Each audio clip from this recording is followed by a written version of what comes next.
Hi, Misha here, and we're continuing to look at Russian armor. We've already talked about infantry fighting vehicles, the BMPs, and the air-droppable BMDs.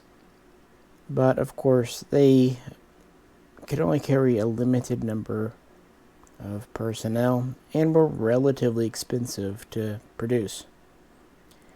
This is where the APC, the Armored Personnel Carrier, comes in and why it still was viable and useful. It actually is to this very day with the current BTR-82.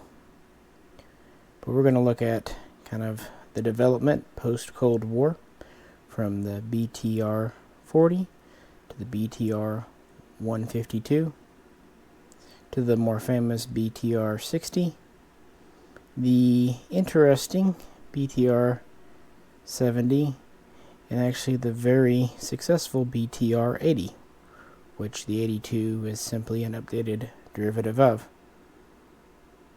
And these, again, were primarily built for transporting troops to and from the battlefield safely, and they were also used as command vehicles, reconnaissance vehicles, scout vehicles from time to time. And it all started right after the Great Patriotic War. As usual for me in these videos, these are all 1/72 scale die-cast, and the majority are going to be from Eagle Moss because they did the Russian vehicles. And actually, the majority of these I imported from Russia because you can't really find them here in the USA. So with that said, we have the BTR40.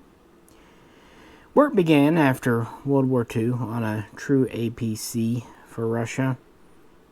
They had been using a few things. There were some armored cars and simple just trucks, but they wanted something a little safer and more versatile. And the first prototype series came about in 1946-47, known as the BTR141, but these were rejected. The next sample series, prototype series, were available in 1949. There were two different versions, and these were adopted the following year as the BTR40 and BTR40A, respectively. And they would first be seen in a Moscow military parade that year and go into Soviet service. And here we have one. If this looks like basically a 4x4 truck, that's because it basically is. This was a modification of the GAZ 63 truck. And it does truck things. It's about 5 meters long, at a top speed of about 80 kilometers, 50 miles per hour on road. It had 3 pinto mounts for 7.62 medium machine guns, although it didn't always have one, often did not. It had 2 crew in the front, a driver and a commander or observer. And in the back, it could either carry 1 ton of cargo or up to 8 equipped soldiers. Now, it did have some basic armor, 6 to 8 millimeters, basically proof against 30 caliber rifle rounds. It was not rated for heavy machine gun, 50 cals, certainly not cannon, and it was definitely not protected against environmental things like fallout or chemical warfare because it was an open top design. Yay. Again, they can carry 8 people in the back in the open top version. Now there was the BTR40B, which had a roof, but that did reduce the soldiers in the back to 6. And they would build these from 1950 up to about 1959, producing about 8,500. But it was a truck. They quickly realized that it was World War II technology, that its armor protection was nominal, better than nothing. That's about all you can say about it. It had no protection against anything else. It didn't have a roof, okay? So, yeah, it's what exactly you'd think. I guess one of its assets, it was cheap to produce and relatively fast. But they would get away from it pretty quickly. In fact, right about the time it was being adopted, they were already looking into, what to replace it with. It would also be copied in China as the Type 55. But yeah, basically, it's a truck. It does truck things. This model is, a little simple, inexpensive thing, but it's neat. It's pretty much all metal with rolling wheels that do have rubber tires. Kind of reminds me of a fancy Micro Machines or Matchbox car, but at least it is to scale. No guns on this one, but you do get a spare tire. These would not have been front line. These are basically taxis and used behind the lines. Probably usually to transport cargo more than people, if truth be told. It does have a little hitch on the back you could attach a trailer to. It's kind of neat. Anyway, let us move on. The BTR152. This was actually just shy of being a direct parallel development to the BTR40, because the first prototype was tested in very late, like December of 1949, and this was accepted for Soviet service in mid to late 1950. Now, the BTR40, even as they were making it, it was considered a light vehicle. Again, 8, sometimes even 6 passengers, only 1 ton of cargo. This was about a 5.3 ton vehicle. 4 wheels. Very light protection. They needed something that could carry 15 to 20 troops, so a full squadron, and then some. And that had better protection against small arms fire. And that frankly could just be a little more versatile. So yeah, they worked on this, and this too is based on a truck, the ZIS 151 or ZIS 151 6-wheeled truck. It was from a competitive company in Russia, and this is a lot heavier of a vehicle. It's just shy of 10 tons.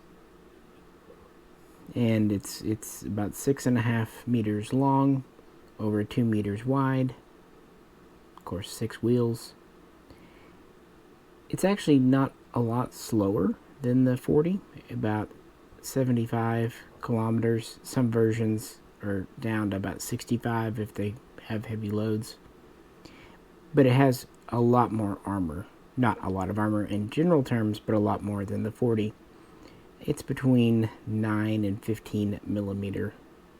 So, good protection against 30 cal machine gun, and it might get lucky now and again and deflect something larger. It too has a 2-man crew, and a machine gun, while it is still pintle mounted and can be removed, is more of a standard feature than it was with the 40. It could mount the 7.62 by 54R, or it could mount the 12.7, so 50 caliber. The price you'll pay, the 7.62 could have about 1,250 rounds. If you wanted to go to the 50 cal, you were down to about 500 rounds. It had 2 more pinto mounts for 7.62 guns besides that, so it could have a total of 3 machine guns.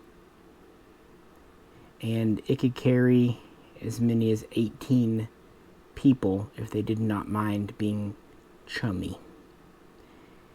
And it too was made without a roof, although it too would have a roofed version, the BTR152K. There would also be an anti-aircraft version, an anti-aircraft gun.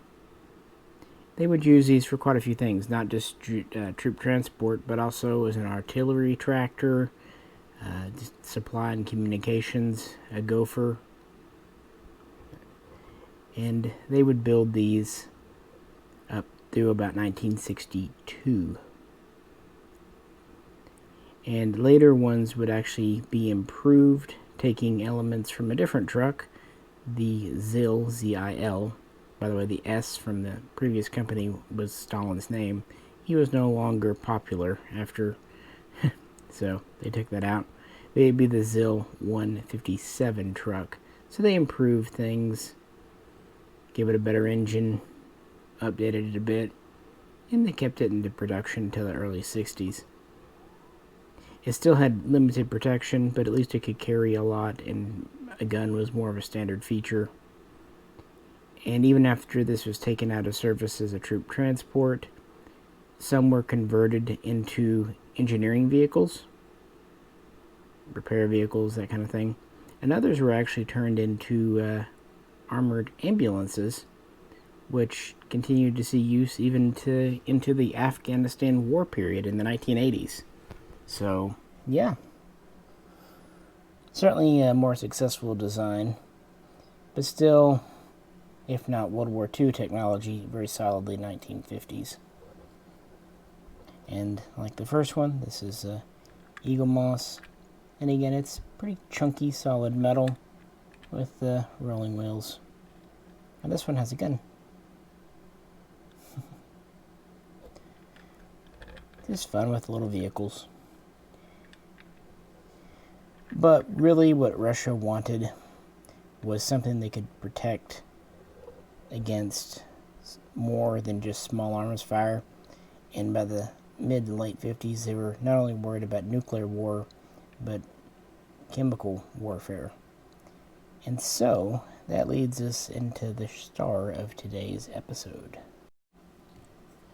Really, this is the armored transporter we think of, the BTR60.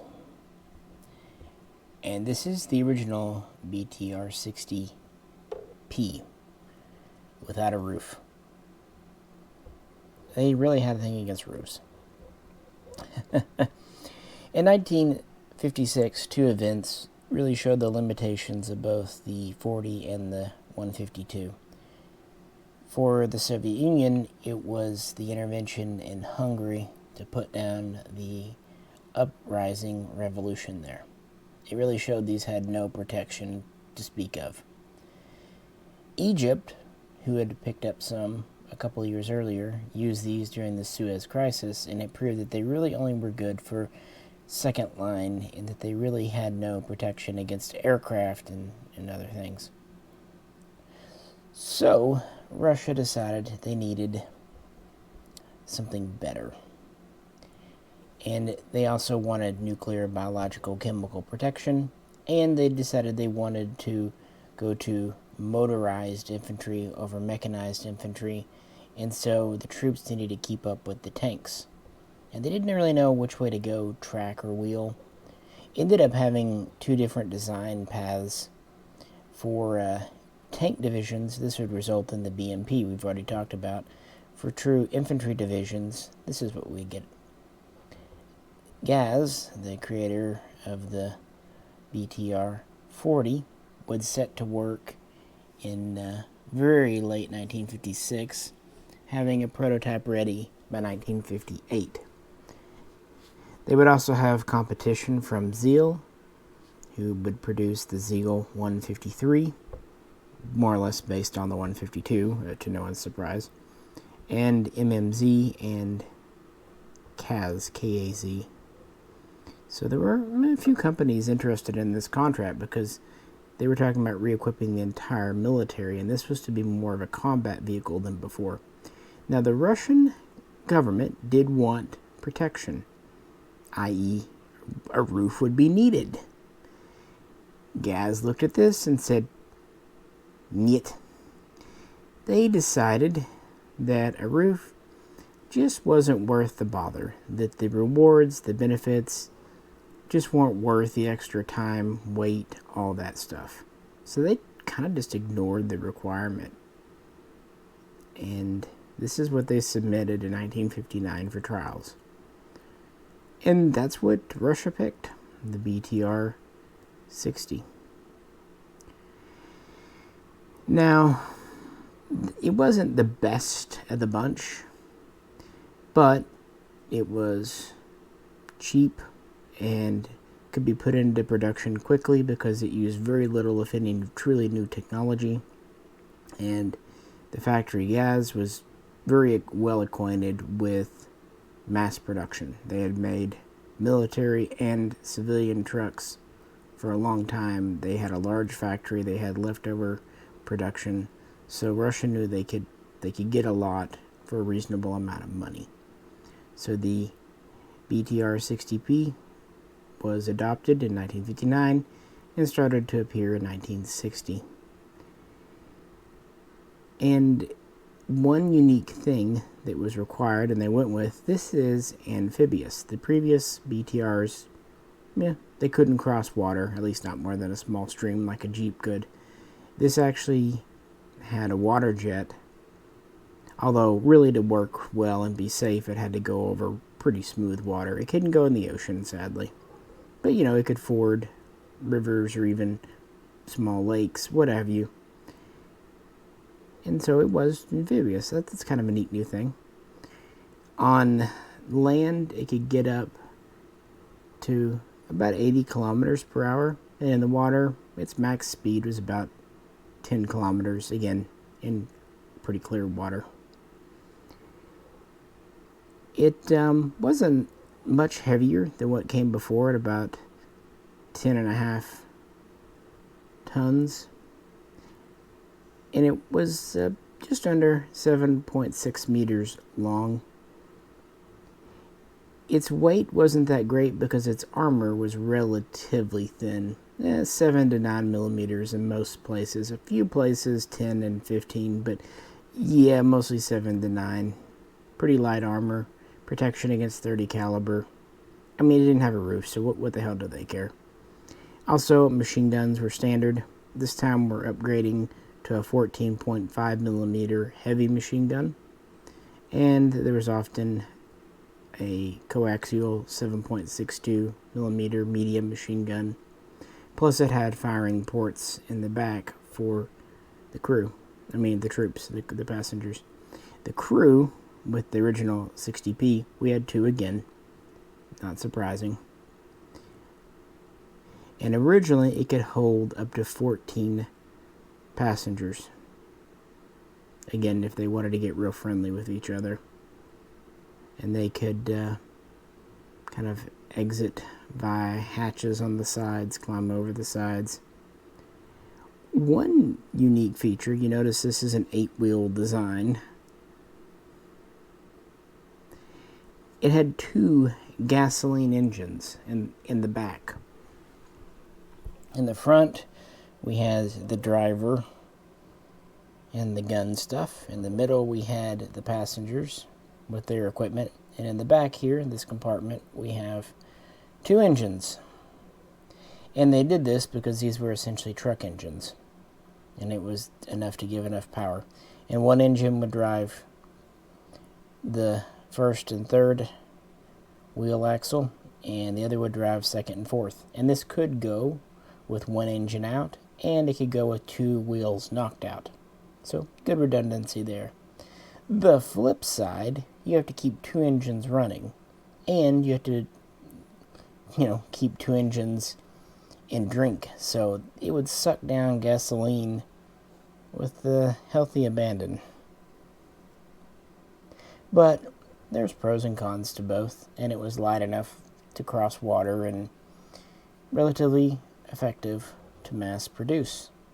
So they were excited to get it, and it could keep up with tanks, and when the BMP would come along, it could stay alongside it too. But yeah, the original 60P would not hang around for long.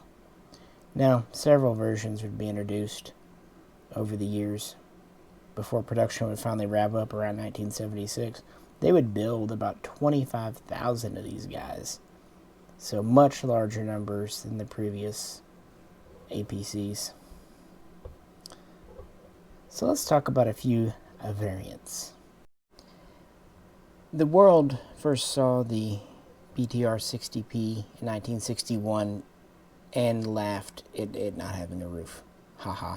No, being serious, Russia really was concerned about nuclear chemical warfare. So I have a feeling that the idea, okay, we're going to adopt this, but you're going to need to do the whole roof thing for real. Because already by 1963, they introduced the BTR60PA. And essentially, they put a roof on, which gave some nominal protection. Now, this reduced the people on the back to 12. Still had only 2 in the front. I should point out these early versions typically had a 12.7 millimeter 50 caliber machine gun in the front. They did have firing ports and everything, but yeah. And originally they had a bulletproof windscreen with metal covers that could come down to protect the crew in the front. By the way, the front compartment was always roofed, so they got one. But yeah, they would have metal shields that could come down with small slits in them to protect the front. With the PA, hatches got to be interesting. They ended up having to climb over and kind of come down through the hatches on the roof. And the PA would be produced, but in 1965 they would introduce the BTR60PAI, which was the first one to really feature a turret, a true turret. Before, we have more of a pinto mount, and the commander or observer would man the gun if they needed to do so. But with the PAI, a third crew was introduced in the front, but this would only be produced for a year, and then it was kind of standardized with the BTR60PB, which is probably the most produced version. It had a roof. The number of crew in the back, now that we have a turret, was further reduced to 10, although 8 were standard because, well, turrets take up space. And then we had 3 people up front. With the PB, they would rearrange the firing slits to make them more effective. They would also add a side door for the turret guy. And they would do away with the armored slitted shields, instead going to just armored plates to cover the front and using periscopes. Also, I should point out that the earliest BTR60s did not have night vision, but this would actually be integrated late in 60P production. And as with the other ones, there would also be a command version, a headquarters type version. And the BTR60 would first see combat in 1968 during the intervention in Czechoslovakia to put down an uprising. I'm starting to see a pattern here. And its first major combat, where it would go under direct fire, would be the next year during a border conflict with China. And they were effective in some ways. They were reliable enough. They got troops there. They did a decent job at protecting against small arms fire. But they were really vulnerable to RPGs. And the open-top versions were very vulnerable to grenades. For obvious reasons, you could just lob a grenade in. So that definitely showed some shortcomings of the design. But also showed that, hey. And to be fair to the BTR, it was used as kind of a de facto infantry fighting vehicle several times when it should not have been. This is because they simply didn't have enough BMPs available, because it was a very new vehicle at the time. So some of the BTR losses were just because it was used when and where it really should not have been. But this all showed what was good, it won, and what needed fixing or replacing, which gets us to our next version. The BTR70. And if this looks very much like a BTR60 PB, don't worry, it basically is. But it didn't start off that way. After the events in Czechoslovakia and in the disputes with China, by 1970-71, the Russian government, the Russian military, was wanting a new APC that could kind of keep pace, keep up with, and work with the BMPs and light tanks. Now, you had KMZ that was producing the the BMP, and you had the Volgograd factory that was doing the BMD. And Gaz, sorry, I've been talking for a while. Give me a break. Gaz wanted a piece of that sweet, sweet pie. Because, capitalism just wins through, doesn't it?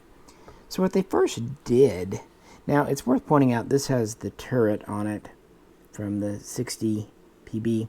This turret was actually made initially for the BRDM2 armored car. But they replaced it with essentially the same turret as the BMP1, including the 7.3mm cannon. And this reduced the passenger capacity down to 7 or 8 men at most. And they reinforced the armor, yada yada. Basically, they made it into a fighting vehicle, a BMP-1. Yet, it was less effective and cost the same. Not seeing much sense in this, the Soviet government simply ordered more BMP-1s, actually giving more money to the competition. And Gaz didn't like this. The original design there that they didn't like was the Gaz 50. They came up with the Gaz 60 next, which they went back to this turret with a 14.5mm machine gun light cannon and a 7.62 PKT tank machine gun. And they slightly reinforced the armor. They went to a new model of engine, although it still has 2 gasoline engines, still 8 wheels. By this point, we're weighing about 11.5 tons because of the extra armor. It's almost the same vehicle. And of course, the crew carriage is down to the 3 in the front, plus 8 equipped troopers in the back. Maybe 9 or 10 if they're really getting friendly. So it was a little more than a updated BTR60 PB, frankly. But nevertheless, it was put into production, replacing the older versions. And these would all see use in the Afghanistan War, 1979 to 1982 especially. They would see heavy use, where obviously they were rather susceptible to landmines, grenades, RPGs. It is worth noting that the BTR70 could often be found with grenade launchers inside, or even man pads.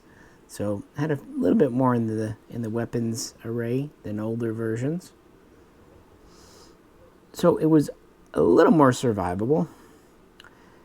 And in 1982, they would actually go to further improved engines with these, but still gasoline. So they were introducing changes, but it wasn't the sweeping success of the BTR60 and never fully replaced it. So they served together. And only a few nations outside of Russia ended up with the 70, at least during that time period. East Germany being one. Romania would actually build these under license. So it's not so much that it was bad, it just wasn't a whole lot better than what had come before. But of course, during the Afghan War, we saw the BMP and the BMD being improved, and the BTR would get the same treatment, which leads us to our final version tonight. Here we have the BTR80. And this was actually not from Eagle Moss. This is, I can't remember if it's Altea or Atlas Arcelito. Frankly, they all use more or less the same tooling. And this is, of course, very similar to the BTR70. In fact, it started off in 1984 as a BTR70, but they replaced the two gasoline truck engines with a heavier, more capable single diesel engine. This was a good thing. It was more mechanically reliable. It was easier to keep parts around for. It was more fuel efficient overall. It gave it much more of an effective range. And while the swim speed was still about 10 kilometers, the road speed could go up to about 90 kilometers, so just a smidgen faster. The vehicle is also a little heavier, but see, the original BTR70 diesel was improved a little bit more and became the BTR80 in 1986. And this is when they ordered the end of BTR70 production and going over to BTR80. So the other changes, they added a little more armor. By the way, the big difference frame-wise between the 70 and the 80, because of the new engine, the rear compartment had to be reshaped a bit, redone. The crew compartment is pretty much the same. Typically holds 7 soldiers to 8. They did rework the firing ports, though. Quite interestingly, they changed the shape. They also angled a couple in the front so they could point forward to kind of, protect from the front. They did a little bit underneath to give it a little more armor to protect against landmines. They also reworked the turret. It's the same basic turret with the 14.5 and 7.62 machine guns, but they reworked it to have more elevation. It does go up on this quite a bit more, so it could actually be used as an anti-aircraft, mainly helicopter weapon, or just to shoot up hills and whatnot a little better. They also began offering a version that has a 30mm autocannon instead of the machine gun and the turret. So that's good. But yeah, this is up to about 13.5 tons, so it is heavier. But again, it's a little faster and more fuel efficient, so hey. Little changes like that, just kind of perfecting the design. They even were a little more thoughtful. By this point, we have side doors again. The crew no longer have to climb on the roof to get in via hatches. That change was made a while back. But they reworked the side doors so that when they're open, they actually act as armor shields to protect the crew as they're getting out. Little thoughtful things like that, really showing the lessons they learned in Afghanistan. So yeah, by 1986-87, these started to appear in Afghanistan. And now they're finally able to officially replace the BTR60. Now some of the BTR70s were updated with many of the improvements of the BTR80, for example, the new turret. But of course they kept the gasoline engines, so there are some transitional ones there. But by 1990, the Soviet Union was still reporting over 4,000 BTR60s in its inventory. They still had plenty. And these are starting to really just to go into full production when the end of the Soviet Union occurred. Nevertheless, they've built over 5,000, so not an insignificant number by Western standards, but honestly by Soviet standards, quite a bit fewer than the 60s. That's why some 60s are still in service today with different places. But as we move into more modern times, in late 2009, the factory showed off the BTR82, which is a modernized version of this. It had better armor and spalling protection.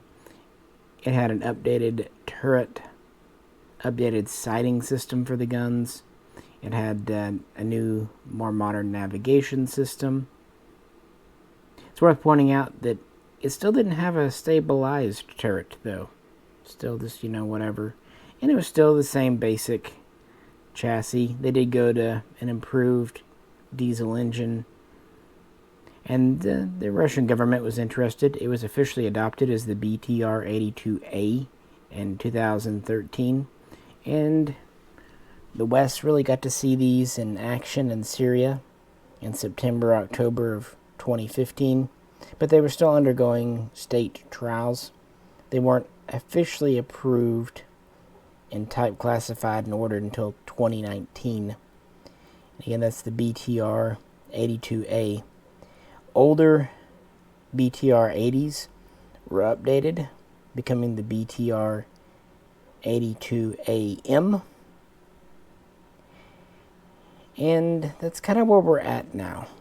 There was a push for a further modernized version known as the BTR90, but it does not seem to have been a successful venture. So this is still the modern APC for the Russian Federation, going all the way back to here. So let's conclude by laying these all out. You can really see the progression. How it started off as either a no-armed or lightly armed and very lightly armored truck, and then was really turned into not an infantry fighting vehicle, of course, but certainly something that wouldn't be mistaken on the road for a truck. I mean, it definitely has that look of an armored APC, starting off pretty lightly armed with just a 50 cal, then going to the terribly cool 14.5 millimeter either heavy machine gun or light cannon. Technically, it's a cannon round in the U.S. based on how they classify things over 50 calibers, and how they integrated a lot of under-the-hood improvements, literally going from gasoline to diesel, for the BTR80 and 82 series. Unfortunately, they did lose troop carrying capacity. Obviously, the BTR152 carries the most by a long shot, and actually has the most armor, although the 80-82s had the more modern and effective armor. But yeah, it's just Russia for you. If it works, why fix it? They kind of kept the same basics going on for a long time.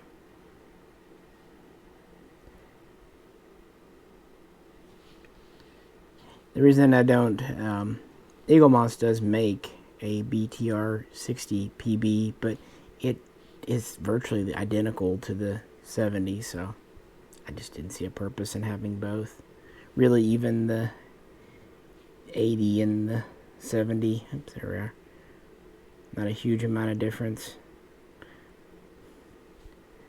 But these are inexpensive models, so why not? No roof. There's some basic detailing inside, but they are pretty solid. For some reason, it cracks me up that they do have a spare tire. By the way, the spare tire is rubber. It's not plastic or metal. I don't know. It's a neat little detail, I think.